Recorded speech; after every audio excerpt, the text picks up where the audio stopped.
بہن کا اچھا سوال ہے کہ اگر ایک مسلمان لڑکا ہندو لڑکی سے شادی کرتا ہے تو کیا وہ مسلمان لڑکا ہندو کے گھر میں جا کے نماز پڑھ سکتا ہے، اور کیا وہ لڑکی مسلمان کے گھر میں پوجا کر سکتی کہ نہیں؟ سب سے پہلے کچھ شرائط ہے ہر چیز کے. آپ اگر گاڑی رکھیں گے اور گاڑی کا ایک پہیہ رکھیں گے، سائیکل کا ایک پہیہ رکھیں گے، ٹریکٹر کا، تو گاڑی چلیں گی کیا؟ نہیں چلے گی. یا چاروں سائیکل کر دو یا چاروں ٹریکٹر کر دو. اسی لیے قرآن کی آیت ہے سورہ بقرہ کی سورہ نمبر 2 آیت نمبر 221 میں اللہ تعالیٰ فرماتے ہیں کہ آپ مشرکہ سے شادی نہیں کر سکتے جب تک وہ ایمان نہ لائے. مطلب جو غیر مسلم ہیں اور شرک کر رہی ہے اس سے آپ شادی نہیں کر سکتے جب تک وہ ایمان نہ لائے. اور ایک ایمان لانے والی عورت چاہے کتنی بھی بدصورت ہو وہ ایک مشرکہ سے بہتر ہے. اور آگے آیت کہتی ہے کہ لڑکیاں مشرک لڑکے سے شادی نہیں کر سکتی جب تک وہ ایمان نہ لائے. ایک مومن آدمی چاہے کتنا بھی بدصورت ہو وہ بہتر ہے بنسبت جو شرک کرتا ہے.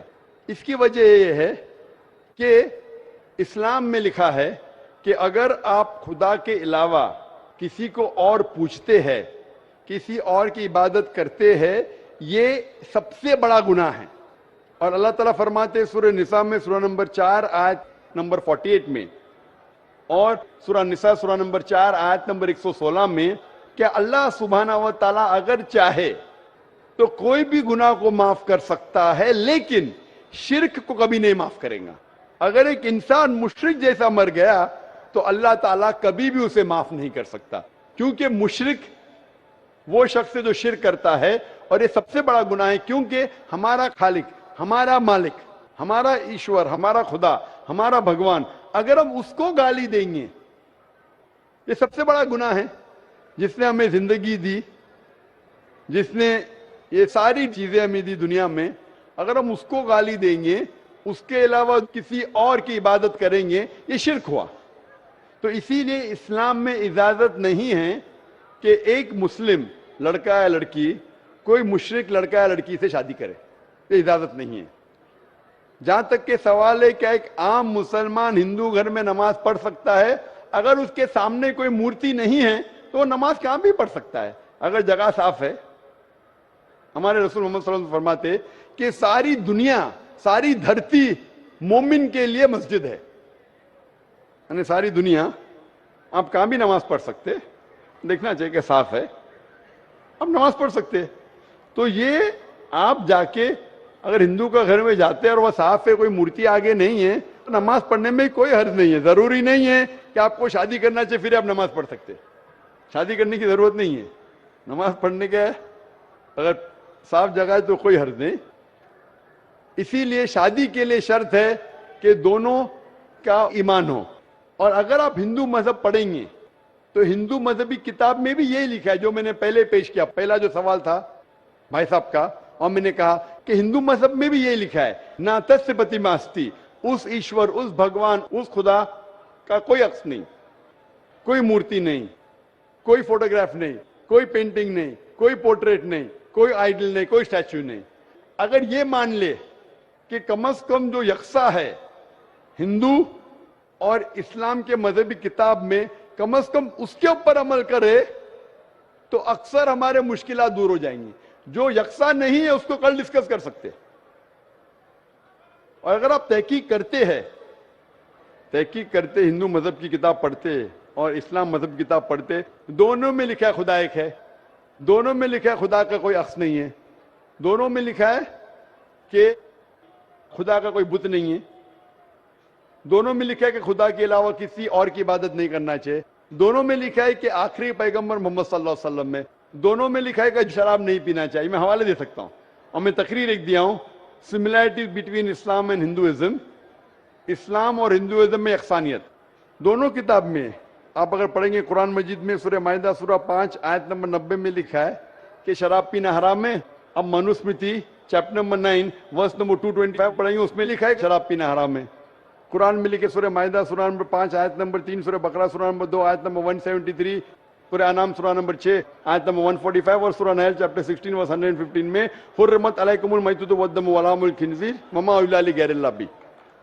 کیا آپ کے لیے حرام ہے مرا ہوا گوشت, خون, سور کا گوشت اور وہ کھانا جس کے اوپر اللہ کے علاوہ کسی اور کا نام لیا گیا ہے. آپ اگر ہندو مذہبی کتاب پڑھیں گے اس میں بھی لکھا ہے کیا سور کا گوشت کھانا حرام ہے. اگر آپ تحقیق کریں گے کافی یکسانیت ہے. اسلام مذہبی کتاب میں لکھا ہے قرآن میں سورہ نور میں سورہ نمبر 24 آیت نمبر 30 اور 31 کے اندر حجاب کے بارے میں. عورت کو الحمدللہ حجاب میں ہونا چاہیے, سر سے ڈھکا ہونا چاہیے اس کا جسم, صرف جو دکھ سکتا ہے وہ چہرہ اور ہتھیلی تک کے. آپ اگر ہندو مذہب کتاب پڑھیں گے رگ وید بک نمبر 8 میں لکھا ہے اور رگ وید بک نمبر 10 میں بھی لکھا ہوا ہے کہ عورت کو اپنے سر کے پلوں کو ڈالنا چاہیے چہرے پہ.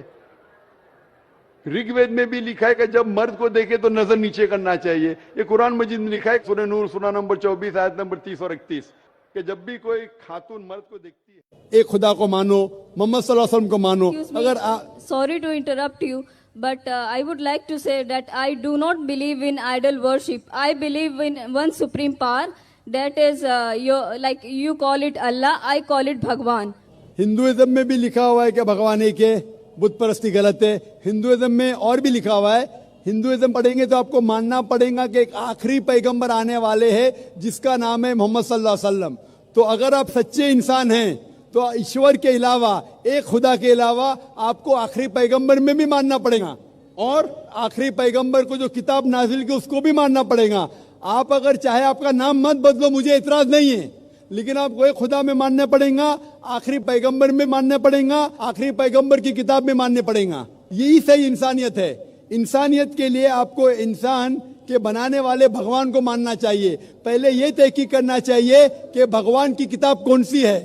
آپ جب تحقیق کرتے ہیں تو پتہ لگتا ہے کہ بھگوان کی کئی کتابیں آ چکے ہیں, آخری کتاب ہے قرآن مجید. اگر آپ سچے انسان ہیں تو آپ کو آخری پیغام جو خدا کا ہے, ایشور کا ہے, بھگوان کا ہے, اللہ کا ہے, اس کو آپ کو ماننا پڑے گا, اور اس کے آخری بھیجے ہوئے پیغمبر کو بھی ماننا پڑے گا. اگر آپ اس کو مانتے ہیں تو آپ سچے انسان ہیں, اور عربک میں آپ کو کہا جائے گا مسلم. آپ کو نام بدلنے کی ضرورت نہیں, پھر یہ آپ سچے انسان ہیں. اگر آپ صرف ایک خدا میں مانتے اور بت پرستی نہیں کرتے تو آپ آدھا کام کر رہے, پورا نہیں کر رہے. Hope the answers the question. اگلا سوال مائک نمبر 3 سے. Yes, sir. Actually, what you said, that was not my question. I was not asking something to to say similarities between Hinduism or Islam. My question was, the girl needs to convert or not. If the girl is not converting, why there is issues have been Sister, I think I gave the answer. You didn't understand Hindi. I'll give it in English. I told you, you said you're a good human being. To be a good human being, you don't only have to believe in one God, you have to follow His commandments. If you follow the commandments, you also have to believe in the last messenger, Prophet Muhammad, peace be upon him. If you do not believe, that means you are not a very good human being. I told you that a car cannot run with one wheel being of a truck and the other being of a cycle. How will the vehicle run? When you have a vehicle, sister, so one person believing in part of Islam, one not believing, it's not right. I gave you a reply that it is wrong for a person to marry such a thing. Quran clearly mentions in Surah Baqarah, chapter number 2, verse number 221, that do not marry unbelieving women until they believe. So one thing is, besides not doing idol worship, that is one small part of humanity, sister. You also have to believe in the last and final messenger, Prophet Muhammad, peace be upon him. If you do not believe, that means you are not a complete good human being. And you cannot marry a person who believes in Prophet Muhammad, peace be upon him. This is the issue because that person who's a Muslim, he agrees with the teachings of Prophet Muhammad, peace be upon him. He'll say, do hijab. You say, I don't want to do. What will you do? There'll be a fight. He will say, don't expose your body. You say, I want to expose. There'll be a fight. He will say, offer prayers. You say, I don't want to offer. There'll be an argument. And surely a person would like his spouse or her spouse to go to Jannah. So imagine, I would not marry a girl who I know is not going to go to Jannah. I will surely like to marry a girl. I would like my wife to go to Jannah. So the best thing, sister, I gave you the answer which you didn't understand in Urdu. I'm repeating in English. It's compulsory for both the people should be of the same religion. Both should be Muslim. Then only can they marry. Hope that answers the question.